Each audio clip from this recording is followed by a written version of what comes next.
Prezident İlham Əliyev Pekində Çinin China Global Television Network telekanalına müsahibə verib. Dövlət başçısının müsahibəsi aprelin 25-də həmin televiziya kanalında yayımlanıb. Zadəlilər Prezident Əliyev, danışır liderlər verilişinə xoş gəlmişsiniz. Sağ olun. 6 ildən sonra Çinə ilk dəfə dövlət səfəri. Danışır liderlər verilişinin aparıcısı məhz bu məqama diqqət çəkərək, öncə iki tərəfli əlaqələrin hazırki vəziyyəti ilə maraqlanıb.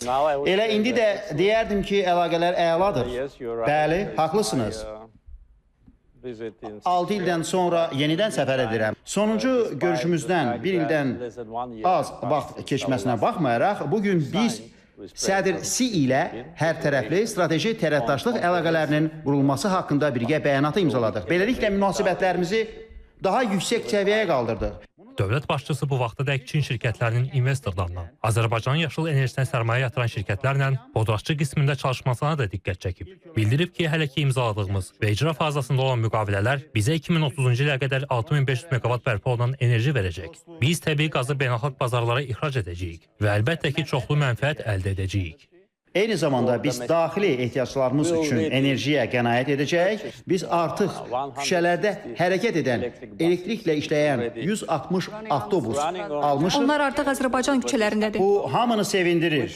Biz əlavə 200 avtobusun alınması üçün podrat müqaviləsi bağlamışıq. Bizim planımız Bakının ictimai nəqliyyat sistemini, sonra isə Azərbaycanın bütün digər şəhərlərini tamamilə yaşıl nəqliyyata çevirməkdir. Bugün hər tərəfli strateji tərəfdaşlıq haqqında sənədin imzalanması belə təşəbbüsə əlavə siyasi təkan verəcəkdir. Bilirsiniz, cənab prezident, biz danışırıq və mən sanki susamışam. Yanımızda çay var. Bilirəm nəyi nəzərdə tutursunuz. Bilirəm. Bayaqdan ona baxıram. Sizin şərəfinizə. Sizin şərəfinizə. Həqiqətən də ləzizdir. İlk dəfədir ki, Azərbaycan çayının dadına baxıram. Doğrudan? Bəli, stəkan çox gözəldir. Bunun nə olduğunu bilmək istəyirəm. Bəli, bu milli stəkandır. Bilirsiniz, onun forması zənnimcə armuda bənzəyir. Beləliklə, stəkanın forması əslində çayın isti qalması üçün nəzərdə tutulub. Çünki adətən biz çayı çox qaynar içirik. Anladım.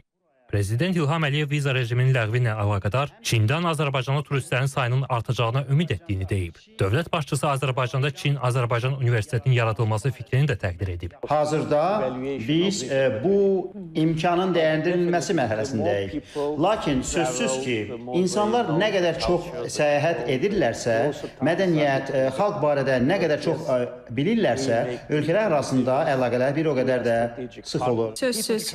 Söhbət təkcə insanların səyahətlə getmir, həm də yüklərin daşınmasından gedir və Azərbaycan, icazə verin bir qurtumda içim.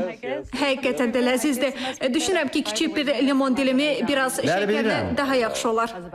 Yeri gəlmişkən, bunlar Azərbaycan məhsulları. Yeri gəlmişkən, Azərbaycanın mineral suyu da çox yaxşıdır. Azərbaycan çayı fərqli bir tam. Bəli, sağlamlığınız üçün çox yaxşıdır.